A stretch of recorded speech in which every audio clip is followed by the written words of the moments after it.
এবং যেহেতু আনপ্রেডিক্টেবল, এই যে আজকের এই ঘটনা, এটাও আনপ্রেডিক্টেবল। কখনো চিন্তাই করিনি যে ও বলবে আমাকে নিতে এই ওর এই পুরস্কারটা। মানে যাই হোক, এটাই সাকিব। একটু আগে মেরাজ একটা কথা বলছিল, ওকে দেখে আমি প্রথমে মেরাজকে জিজ্ঞেস করলাম, এই তুমি এখানে কি করো? মানে তোমার তো এখানে কোনো পুরস্কার পাওয়ার কথা না।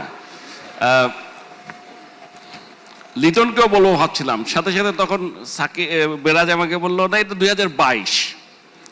ও মানে আসলে আমাদের যেটা হয়, একটু পিছনে হলেই ভুলে যাই আমরা। সবসময় রিসেন্টটাই মনে, লাস্ট যেটা হয়েছে সেটাই আমরা সবচেয়ে বেশি মনে রাখি। তো তখন আমার সাথে সাথে মনে পড়লো, আসলে তো ইংল্যান্ড ওয়ার্ল্ড চ্যাম্পিয়ন যখন, তখন তাদের সাথে 3-0-তে আমরা T20 ওয়ার্ল্ড কাপ চ্যাম্পিয়ন, তাদের সাথে জিতলাম আমরা বাংলাদেশে 3-0-তে। ভারতের সাথে আবার 8 বছর আগে এসেছিল, তখন একবার